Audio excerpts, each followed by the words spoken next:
He told them it wasn't personal, that it was just stone, just misplaced reverence, just one more idol in a world already drowning in false gods. The hammer felt heavy in his hands, not because of its weight, but because of what it meant. Pastor Everett James had served his congregation faithfully for over 20 years, delivering sermons with fire and conviction, always preaching Christ and Christ alone. But lately, he'd watched the lines blur. Watched the candles flicker, not for Jesus, but for her. Watched his daughter kneel in silence before that statue as if it could hear her. He tried patience, tried prayer. But something in him snapped the day he found a rosary tucked inside her Bible. He didn't yell, he didn't shame her, he just walked out the front door and drove to St. Agnes Hospital, where the statue stood in the garden untouched for decades, a remnant of a time when the hospital had nuns instead of nurses. It was quiet when he arrived, mid-morning sun casting long shadows through the hedges. A few patients sat by the fountain, unaware. He barely noticed them. All he saw was her white marble, eyes lowered, hands open in a pose of peace that felt like defiance. The base was cracked from time, moss creeping up the edges, but she stood firm. Everett didn't speak. He just stepped onto the path, raised the hammer over his shoulder, and brought it down. The first hit echoed like thunder through the courtyard. Stone cracked beneath the metal. A flake of white flew off her cheek, and he thought for a second, just a second, that she was weeping. He raised the hammer again. This time, he struck the hands. Fingers broke off in jagged pieces. The sound startled a nurse at the second-floor window. A patient dropped his book. Birds scattered from the rooftop like they knew something sacred was being undone. It took 4 full swings to bring the head down. When it hit the ground, it didn't shatter. It rolled slowly before stopping at the foot of the hedge where Everett's daughter, Claire, stood in stunned silence. She hadn't followed him here. She hadn't known. She'd come on her own just to sit, just to think. And now the face of the Virgin Mary stared up at her from the dirt, chipped at the brow, eyes still soft, still looking down. Everett didn't see her right away. He stood above the ruins, panting, gripping the handle like it was still mid-swing. When he finally noticed her, something shifted in his face, not regret, not remorse, but confusion. As if he hadn't expected to feel anything at all. Claire didn't speak. She couldn't. Her throat tightened, her eyes locked on the face in the soil. And somewhere, carried on a breeze that hadn't existed a moment before, came the faint sound of a bell. It rang once, low, deep, and the courtyard fell silent. Claire didn't remember walking over. One moment she was frozen by the hedge, and the next she was kneeling in the dirt, hands trembling above the broken marble. The face of the Virgin Mary lay barely touched by dust, lips parted ever so slightly, as if still mid-prayer. Claire stared down at her, at the fractures across her cheek, at the stone curls of her veil now scattered like bones. It didn't make sense. It wasn't the statue she'd loved. Not really. She hadn't prayed to it. Not in the way her father feared. But it had been a comfort, a symbol, a mother who never looked away. And now that face lay cracked and silent in the grass. Behind her, the heavy footsteps of her father echoed once before stopping. She didn't look up. Couldn't. Not when her stomach felt like it had dropped into her knees. Pastor Everett stood over the wreckage, sweat on his brow, jaw tight. The hammer still hung from his hand like a judgment that hadn't quite fallen. His mouth open, but no words came. Claire waited for him to speak, to explain, to defend, but he said nothing. "I didn't think you'd be here," he finally muttered. She didn't respond. "It had to be done," he added, quieter this time. "It was an idol, nothing more." Claire's eyes lifted to meet his. Something in her face made him flinch, not anger, not even sorrow, but something quieter, something worse, disbelief. She shook her head slowly and turned back toward the rubble. She reached out and touched the largest piece, the shoulder, where the Virgin's hand had once rested, and her fingers came away warm. She blinked. That had to be the sun, she thought, just the heat of the day on stone. But the courtyard was shaded, and the stone was not warm, it was pulsing. She pulled her hand back like it had burned her. "You're shaking," her father said. Claire stood up slowly. "You broke something you don't understand." Everett looked around, voice rising. "It's a statue, Claire. It's not her. It's not anything." Claire stared at him, her eyes clear, suddenly steadier than they had been in weeks. "Then why does it feel like something just left this place?" He opened his mouth again, but she was already walking away, her boots crunching softly over the broken stone. Nurses were gathering at the edges of the courtyard. A few patients had stood up, staring.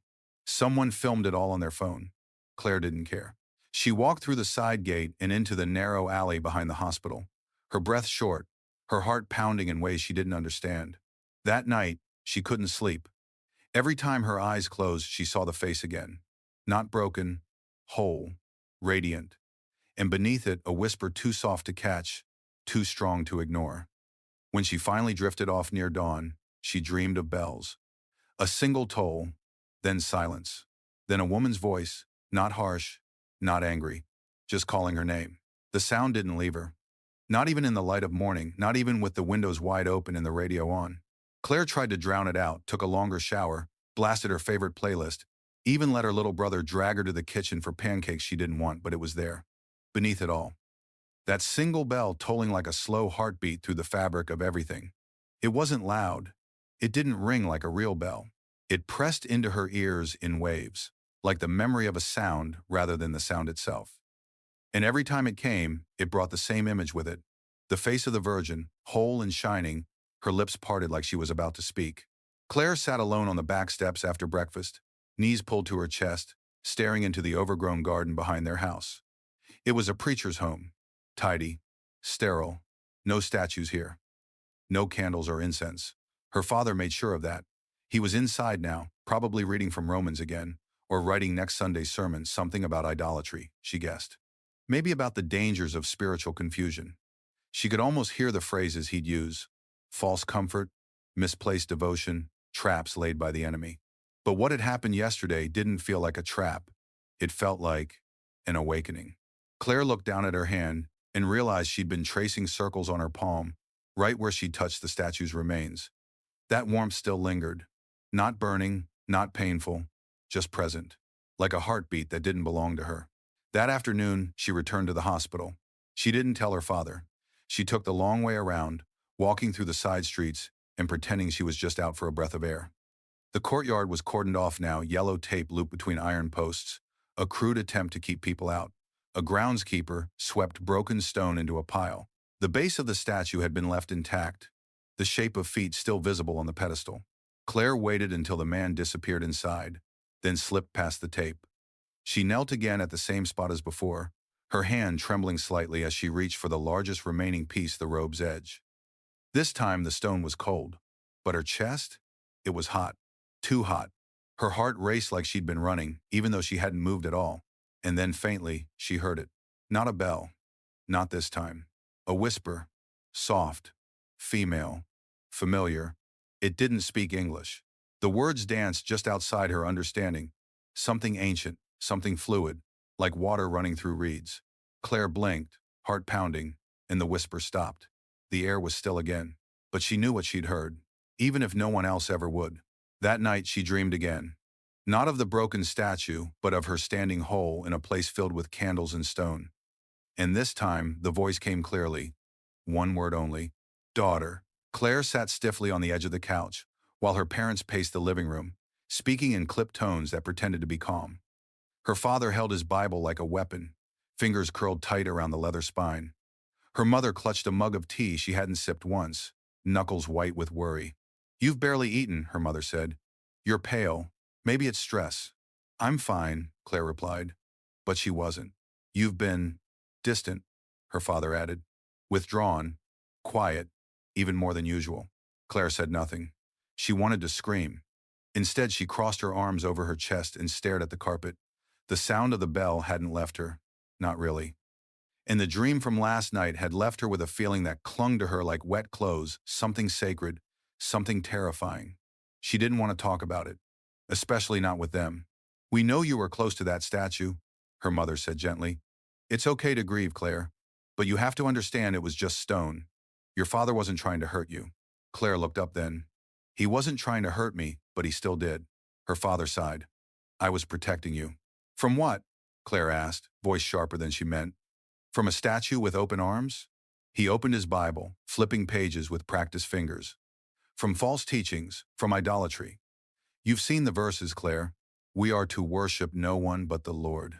Not saints, not angels, and not Mary. Claire stood. You think I was worshiping her? Her father didn't answer. I wasn't. But when I looked at her, I felt peace. Real peace. The kind I don't feel in church anymore. And when you smashed her, it felt like something holy shattered in me too. Guilt, he said too quickly. That's guilt talking. The enemy feeds on misplaced guilt. He turns it into confusion, into, she spoke to me, Claire whispered. Silence. Her mother's mug clinked softly against the table. Her father's hand froze mid-page. In my dream, Claire said more firmly. She called me daughter. Her father's brow furrowed. That's not real.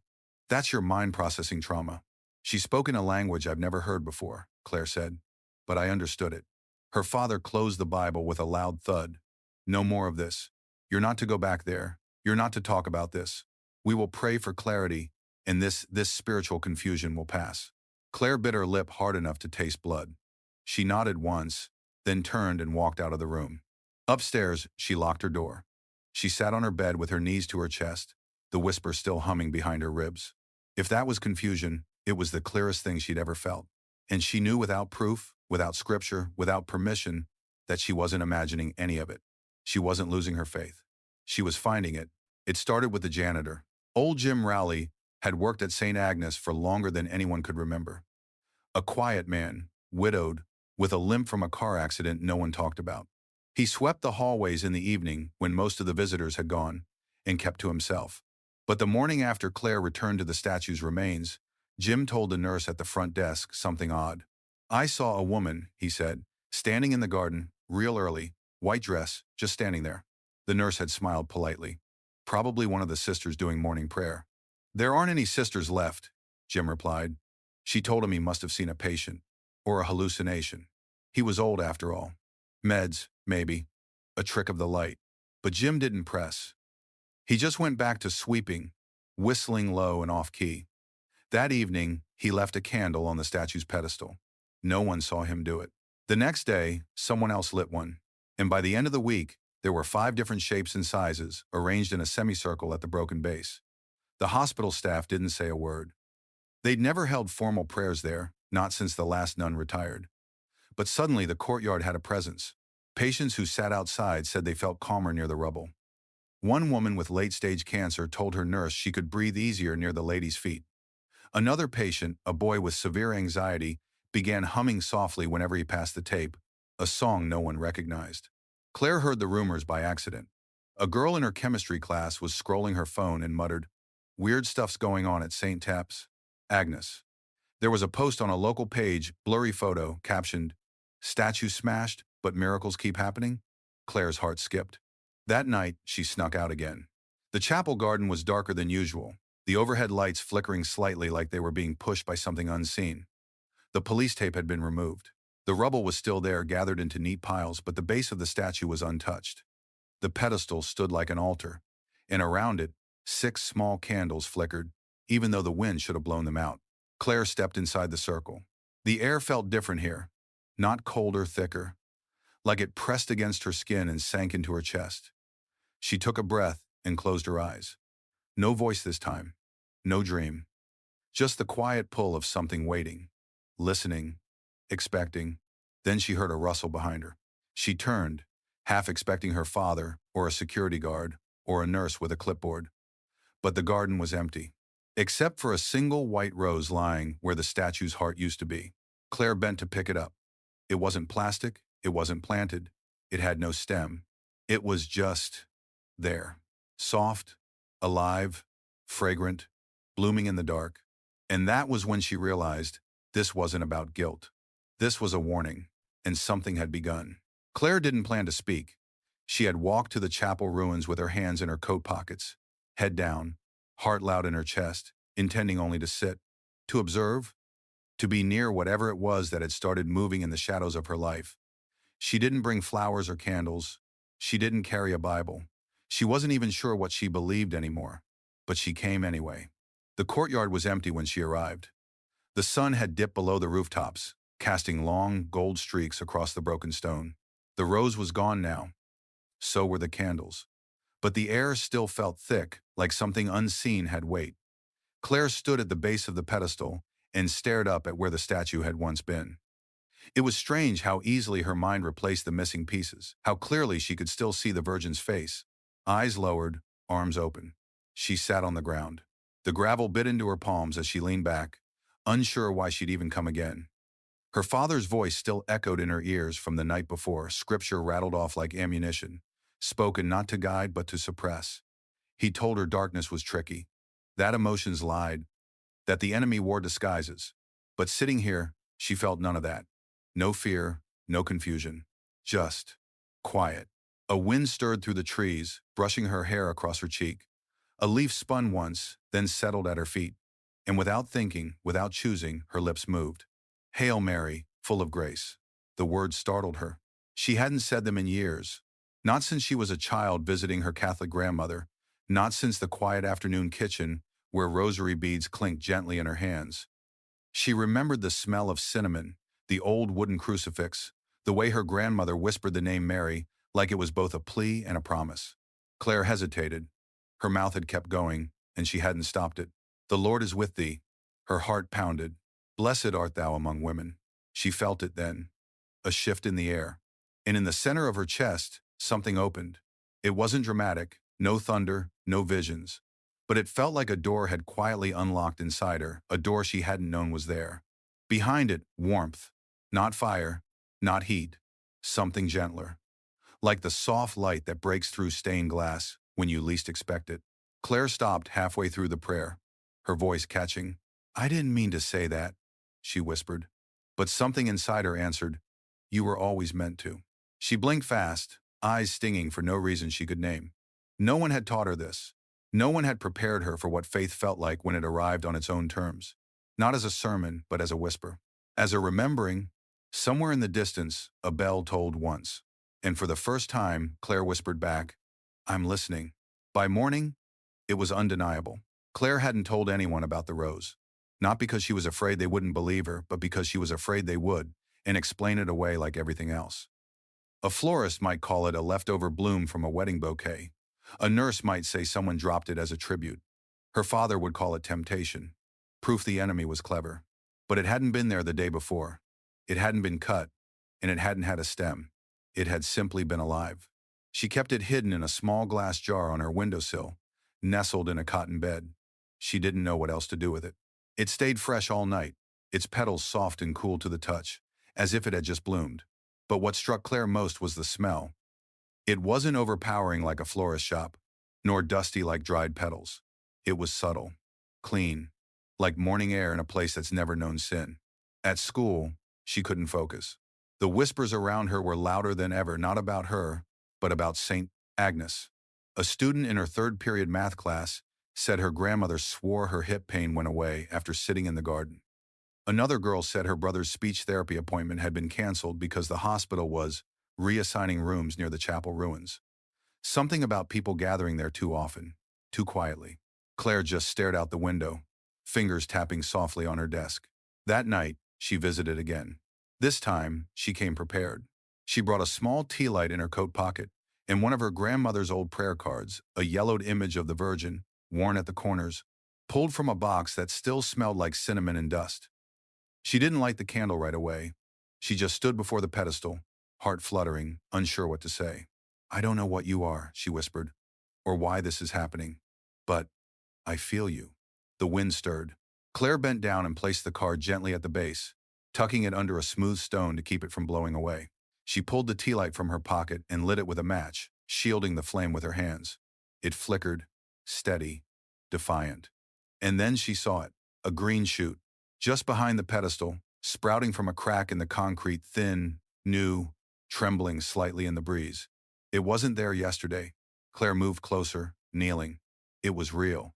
She touched the edge with 2 fingers. A bud was forming, a rosebud. Her breath caught in her throat. Not just because it was December, not just because it was growing from concrete, but because she could feel it, same as before, warmth, radiating faintly from the base of the statue's ruins. A quiet pulse. A presence that watched without speaking. Claire backed away slowly, tears gathering behind her eyes.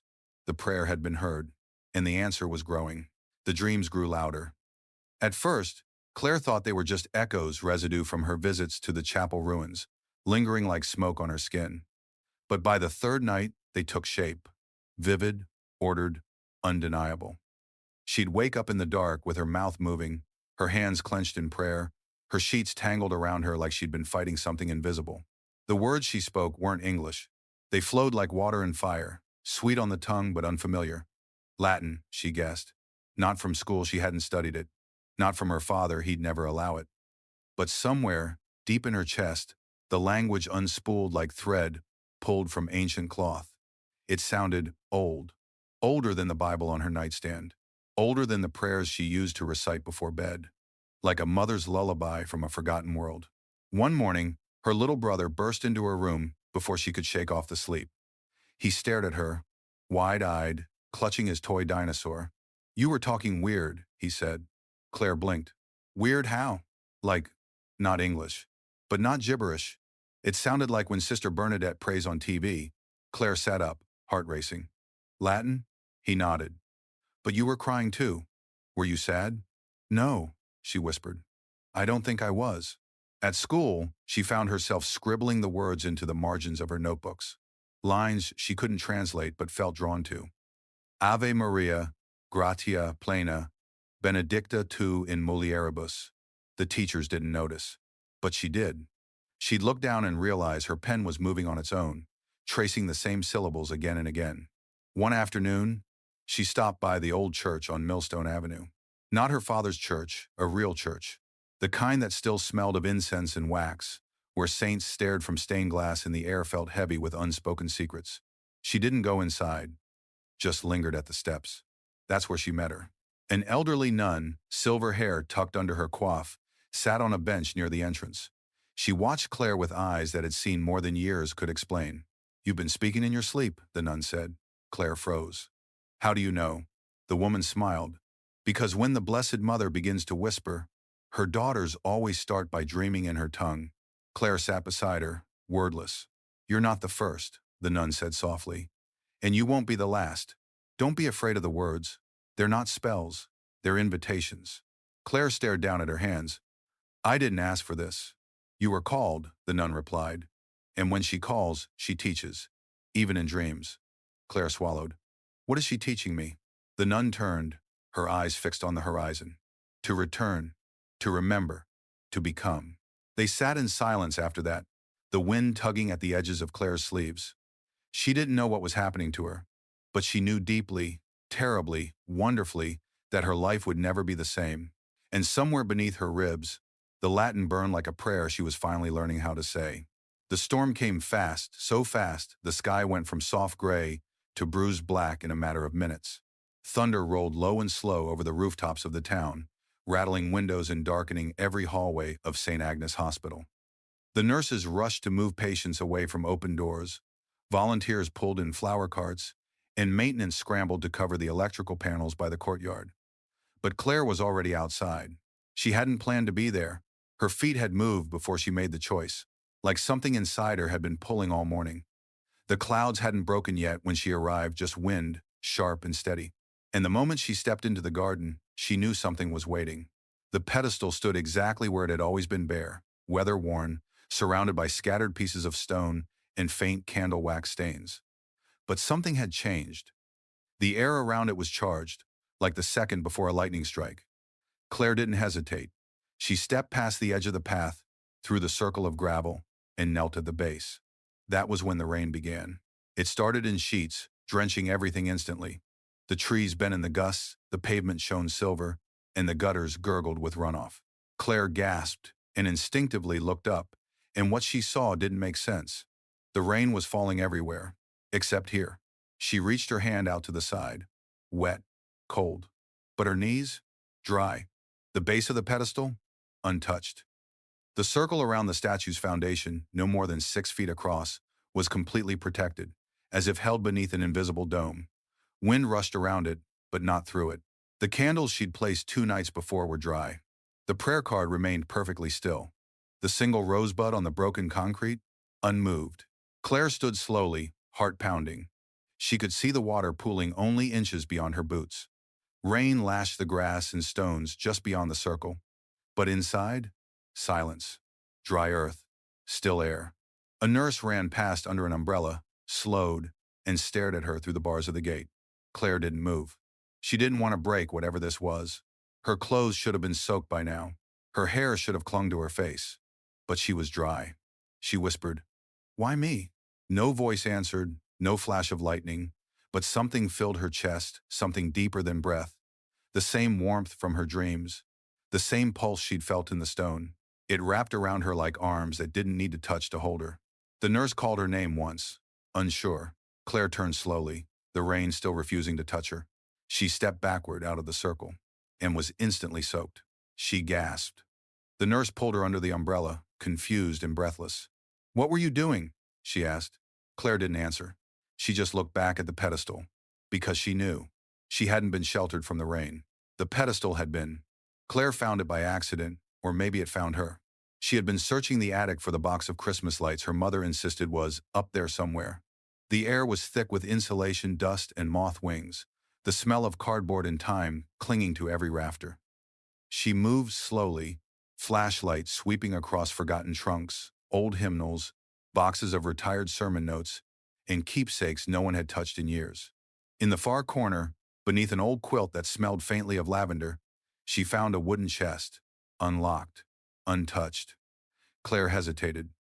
The chest had her grandmother's initials carved into the top, M.E.J. Mary Elizabeth James, her father's mother, Catholic once. Before she married a Baptist preacher and converted, or so the family said. Claire opened the lid. Inside were relics. Not jewelry, not valuables, but sacred things. A rosary with beads worn smooth from decades of use. A lace chapel veil. A faded holy card of Our Lady of Sorrows, corners curled. And beneath them all, a leather-bound journal. The cover was soft, edges scalloped and stained with what looked like water or tears. Claire opened it. The first page read, "To Mary, who found me when I was lost. If my son ever reads this, forgive me." Claire's breath caught. She turned the page slowly. The handwriting was elegant and slanted, written in blue ink that had faded but not vanished. It wasn't a diary, it was a confession. Page after page of devotions, moments of doubt, and visions her grandmother had never dared speak aloud. Descriptions of a voice that came in dreams, of statues that blinked, of sudden warmth in empty chapels, of prayers that returned with answers whispered in languages she'd never learned. Claire devoured it, knees drawn to her chest, flashlight balanced between boxes, and then halfway through a passage stopped her cold. "He found it in my drawer when I was ill. The rosary, the journal. He told me it was poison. He took them out back to burn them. But the fire died before the match touched the paper. 3 times. On the third, the flame jumped back and burned his sleeve. He never spoke of it again." Claire felt her skin prickle. Her father had tried to burn this journal, and it had lived. The final entry was short, a line that looked as though it had been written with shaking hands. "If she ever calls my granddaughter, don't stop her. Just pray she listens." Claire closed the journal and held it to her chest, the attic silent around her. She sat there for a long time. When she finally climbed back down, she carried the journal in her coat and said nothing to her mother. That night, she slipped it beneath her pillow and fell asleep with her hand resting on the cover. And in her dream, she stood before the broken pedestal. But this time, the Virgin wasn't silent. She was weeping, and her tears were gold. The cemetery was empty when Claire arrived, rows of crooked headstones under a sky the color of wet ash. Her boots crunched softly over frost-bitten grass as she made her way to the far edge, where the wrought iron gate curved into the trees like the end of the world. She didn't know why she'd come here, not really. Only that the journal had whispered her name again last night, just before she woke. Only that she dreamt of roses blooming in soil made of ashes. Only that she couldn't stop feeling watched, not in fear, but in anticipation. She hadn't told anyone, not her mother, not her friends, definitely not her father. Ever since she found the journal, something in her had grown quieter, more guarded. The story it told didn't feel like history, it felt like a path. One she was walking step by step, prayer by prayer. And then she saw her. The woman stood just beyond the cemetery gate, wrapped in a thick shawl, long skirt brushing against her boots. Her silver hair was braided down her back, eyes hidden beneath the brim of a dark blue hat. She didn't move, didn't speak, just waited, like she'd been standing there for years. Claire approached slowly, her breath clouding in the cold. As she neared, the woman finally lifted her head. "I was wondering when you'd come," the woman said. Claire froze. "Do I know you?" The woman smiled gently. "You don't, but I know you. I knew your grandmother, and the woman before her. We've all walked this road. Claire's heart pounded. What road? The woman reached into her coat and pulled out a small object, wrapped in worn linen. She held it out without explanation. Claire took it. Inside was a rosary jet black, carved from some kind of polished wood, the crucifix delicate and gold-edged. It pulsed warmth in her palm like a heartbeat. Claire stared at it, barely breathing. It belonged to your great-grandmother, the woman said. It passed to your grandmother, then was lost. Now, it's yours. Claire looked up. Why me? Because she's calling, the woman said simply. And you're listening. The silence that followed wasn't empty. It was full, thick with meaning, heavy with memory. The air around the gate stirred like pages turning in an invisible book. I don't know what to do, Claire whispered. You don't have to know, the woman replied. You only have to answer. Claire clutched the rosary tighter. Who are you? She asked. But the woman was already walking away, disappearing between the tombstones like smoke and wind. No name, no goodbye. When Claire looked down again, the rosary in her hand shimmered once, catching a sliver of dying light. It was warm. Not from her body, from something else. That night, she didn't dream. Instead, she woke at 3:33 a.m., and outside her window, the chapel ruins glowed soft and blue, like moonlight made holy. Claire didn't scream. She should have. Every part of her body told her to. But when she opened her eyes in the middle of the night and saw the figure standing in the corner of her bedroom still, silent, radiant, she didn't scream. She stared. The room was dim, only the faint light from the street lamp seeping through the curtains. But the figure was unmistakable. Not a ghost, not a shadow, not a dream. She was there, whole, white, shimmering, the Virgin, but not broken, not cracked, not missing hands or head or robes. She stood tall and full of light, just as Claire remembered her before the hammer fell. Her eyes were open, lowered in quiet love. Her arms outstretched, palms turned upward like she was holding something unseen, and her lips just barely were moving. Claire sat up slowly, breath caught somewhere between lungs and lips. Her fingers fumbled beneath her pillow, gripping the rosary the old woman had given her at the cemetery. It burned slightly in her palm, not painful, but hot, alive, charged. The figure didn't move. She didn't advance or vanish. She just stood there, as if watching, as if waiting. Claire's eyes blurred with tears. Why are you here? The figure blinked once, and then, only then, Claire realized something impossible. The corners of her robe were wet, not soaked, not dripping, but damp, as though she'd walked through something through rain. Claire glanced toward her window. It was dry outside. She turned back to the corner, and the figure was still there, now softer somehow, like candlelight fading behind glass. And then the words came not from the air, but inside her head, clear and quiet. You will not find me in stone. You will find me in surrender. Claire's heart skipped. The room dimmed for just a blink of time, like the power had dipped. And in that breath, the statue was gone. No flash, no noise, no cold wind or slamming door. Just gone. Claire stared at the empty space. Her chest rose and fell too fast. She gripped the rosary tighter and whispered the only words that felt safe. Hail Mary, full of grace. The prayer spilled from her like water from a broken jar. She said it again and again, until her voice cracked, until she fell back into bed and let sleep take her again, damp with sweat, wrapped in something not quite fear and not quite peace. In the morning, she told no one. But when she opened her bedroom door, there was mud on the carpet, just 2 faint footprints, and where the statue had stood, a single white petal rested on the floor. Not a whole rose, just the sign that one had been there. Pastor Everett James stood at the pulpit, Bible open, tie tightened with care, voice steady at least for the first few minutes. He had preached 1,000 sermons in this sanctuary, under the glow of simple stained glass and the hum of quiet air vents. He had spoken against sin, against pride, against temptation and confusion. But this Sunday felt different, not because the words had changed, but because he had. And something else had too. It started with his throat. 5 minutes in, just as he was quoting from Exodus, "You shall not make for yourself a carved image," his voice caught. A rasp, like dust rising from his own lungs. He paused, cleared his throat, pressed on. Then came the ringing, faint, in his left ear. A high, persistent tone, like feedback from a mic that wasn't on. He shook his head once, subtly, kept preaching. But his words began to stumble. He misread a verse, repeated a line twice. His fingers twitched at the pages. Claire sat in the third row, alone, her mother already in the choir room. She saw it before anyone else. The way her father blinked too hard.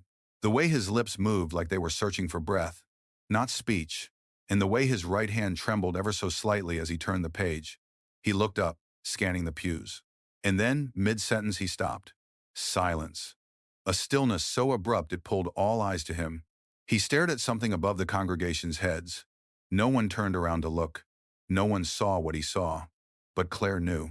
She saw his face pale, saw the sweat bead near his temple, saw him whisper, barely audible, "No." Someone coughed in the back.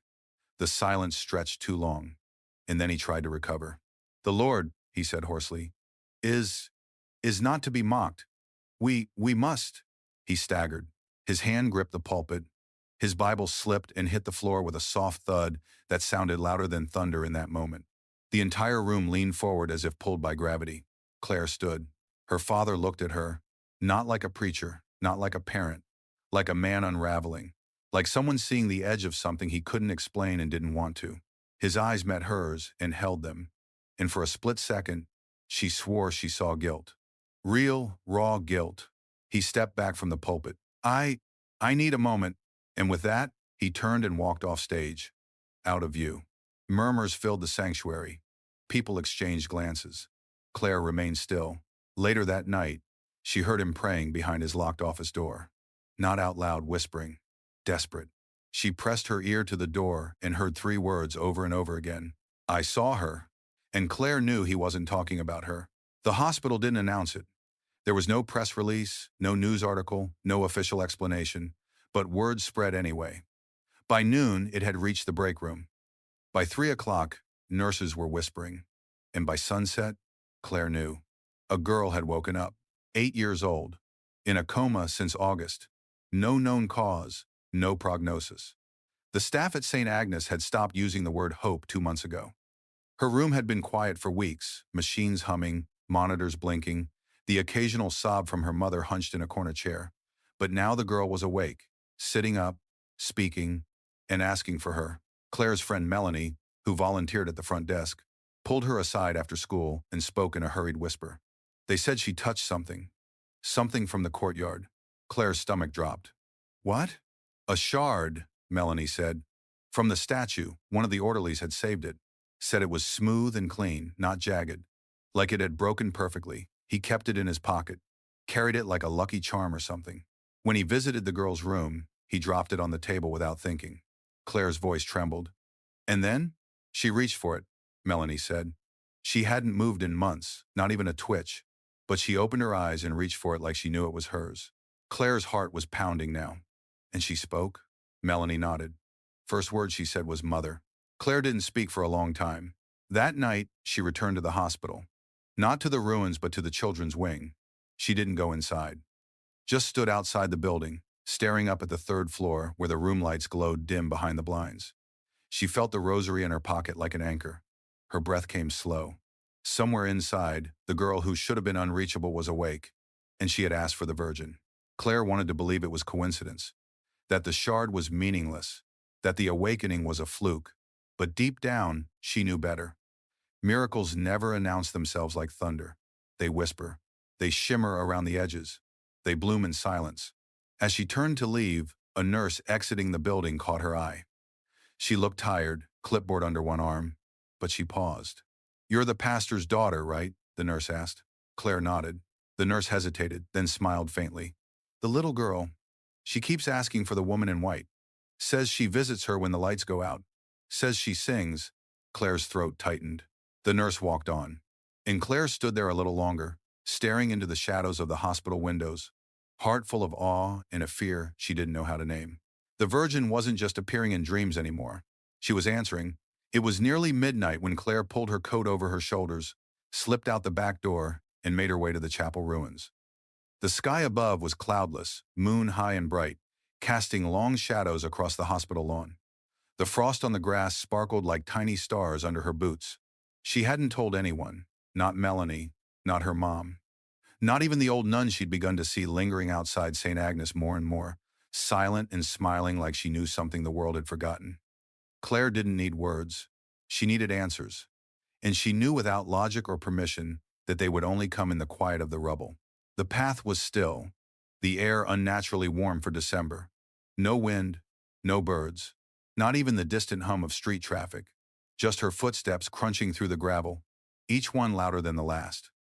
She passed the bench where the statue's head had once rolled and stopped at the edge of the ruin. There it was, the pedestal, the fractured marble pieces, the ghost of her own doubt lingering around the edges. But something had changed. At the base of the pedestal, where shards had once laid untouched, a small wooden table now stood handmade, plain, and low to the ground. Upon it, a candle, already burning. A white rose, fresh, and a folded slip of paper pinned under a smooth black stone. Claire's breath caught. She reached for the note. We remember. We protect. We wait. No signature. Just the words. Just the truth. Claire looked around. No one, no sound. The light from the hospital barely reached this far, and the rest of the courtyard felt draped in velvet shadow. She stepped closer to the table and knelt before the pedestal. She didn't have a speech. She didn't have a prayer. All she had was silence. And then, without fully knowing why, she took the rosary from her coat pocket, the one passed from her great-grandmother to the old woman at the cemetery to her, and laid it gently at the Virgin's feet. The crucifix touched the stone with a quiet clink. And something happened. A soft wind passed through the courtyard, not cold, but full of motion, like a breath exhaled from heaven. The flame of the candle didn't flicker. It grew stronger. And the marble fragments around her feet seemed to hum, not with sound, but with memory, like they remembered who they had been and who they might be again. Claire closed her eyes. For the first time, she wasn't asking. She was offering. The wind stilled, and when she opened her eyes, she wasn't afraid. Not of her father, not of her doubts, not of what came next, because she knew now this wasn't about superstition, or fear, or rebellion. It was about returning to something older, to something holy, and it was just beginning. She didn't mean to fall asleep. One moment, Claire was kneeling before the pedestal, her hand resting on the smooth stone, her breath soft and measured. The next, her eyes were closed, and the world was gone. But not into blackness. She was standing in a field of roses. Not red, not white. Something between the two petals, the color of a soft dawn, pulsing faintly like light under skin. They stretched in every direction, all swaying without wind.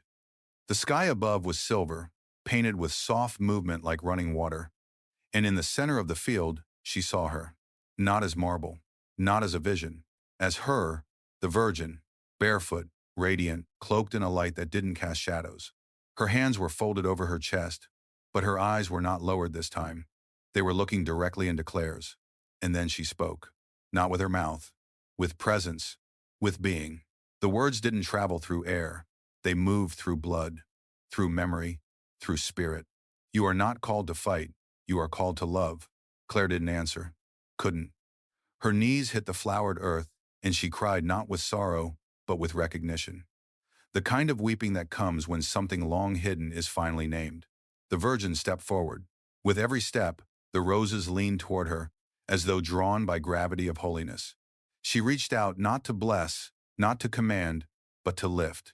And Claire felt herself rising, not in body, but in soul. The shame she carried from her father's anger, the confusion that had haunted her since the statue shattered, the fear that maybe she was wrong, it peeled off of her like old skin. Your voice will not be loud, the Virgin said, but it will echo. The sky pulsed once with light, and Claire felt a warmth flood her chest, settling behind her sternum like a second heartbeat. Others will resist. That is not your burden. Your task is to stand. The word rippled across the field. Stand. Claire stood, and the Virgin smiled. A smile that held centuries. A smile that knew the end and wasn't afraid. And then the roses began to vanish, one by one, replaced by candlelight. The field became marble. The marble became dirt. The dirt became the chapel courtyard. And Claire opened her eyes. She was still kneeling, still alone, still in the ruins. But something had changed. Not the world. Her. The rosary glowed faintly on the pedestal. And for the first time in her life, Claire wasn't wondering if she believed. She was wondering who else would follow. The sanctuary was full. A crisp Sunday morning, just after the first frost of winter, had driven the whole town into pews, with scarves around necks and steam still clinging to the windows. No one expected what was about to happen. Not the ushers who passed the offering plates, not the choir who rehearsed their familiar hymn, not Claire, who sat in the fifth row alone, palms pressed tightly into her lap. She hadn't spoken to her father in days. Not since the night she walked to the ruins and felt the Virgin's voice echo through her. Not since the dream of the field. Not since the moment she knew without doubt that her faith and her father's had become two entirely different languages. The service started like always. A hymn, a reading, announcements about the food drive. But when Pastor Everett James rose to the pulpit, the room shifted. Something in the air changed. He didn't bring notes, didn't open his Bible, just stood there, eyes darker than usual, jaw tense. "I had a sermon prepared," he said, "but I can't give it." A murmur passed through the congregation. He gripped the edge of the pulpit, knuckles white. "I've stood behind this wood for 22 years, preached about sin, about truth, about the danger of idols and false teachings. I've led you away from things I feared would divide us from God." His voice cracked. "And I was wrong." Gasps. Someone in the front row straightened. Claire leaned forward, heart pounding. "When I destroyed that statue at the hospital," he said, "I believed I was protecting my daughter. I believed I was guarding the flock. I believed it was holy wrath." He looked up. "But I wasn't acting out of faith. I was acting out of fear." He paused. "I have seen things, heard things. I won't ask you to believe me, I barely believe them myself. But ever since that day, I have not slept through a night without hearing a bell toll. Always 3 times. Always at 3:33. And always followed by silence so deep, it feels like judgment." No one breathed. Claire sat motionless, eyes wide, hands trembling. "I don't know what it means," he said, "but I know this. Something sacred was violated. And my daughter, my brave, faithful daughter, has been hearing the voice I refused to listen to." His voice broke. "I was wrong to shame her. I was wrong to silence her. And I was wrong to assume that God only speaks through men like me." Gasps turned to tears. A woman in the back wept openly. One of the elders bowed his head. A teenager reached for his mother's hand. Pastor James stepped down from the pulpit and knelt, right in the center aisle. He lowered his head and whispered, "Forgive me." Claire stood slowly, walked forward, and without speaking, she placed her hand on his shoulder. The sanctuary remained silent, but somewhere in the distance no one knew from where a bell rang. 3 slow, solemn tolls. And this time, no one doubted who was calling. The old hospital chapel had been closed for years. The pews covered in tarps, the altar stripped bare, windows clouded with dust, walls lined with forgotten prayer requests pinned by hands that hadn't returned. It hadn't held a service in over a decade. But that morning, the doors were open. Claire stepped inside alone. The air was still, thick with age and silence, but not empty. It felt like walking into memory, someone else's, maybe, but sacred all the same. She moved down the center aisle slowly, her boots echoing against cracked tile, the rosary in her pocket swinging gently with each step. She didn't know who had unlocked the doors. She didn't know who had left the single candle on the altar. But she knew what she had to do. At the base of the old altar, where chipped wood met faded carpet, a new statue stood. Not tall, not expensive, just marble white, small and whole. A quiet replica of the one her father had shattered, placed on a wooden pedestal, arms open, eyes lowered, just like before. Claire knelt. The silence held. She reached into her coat pocket and pulled out a match.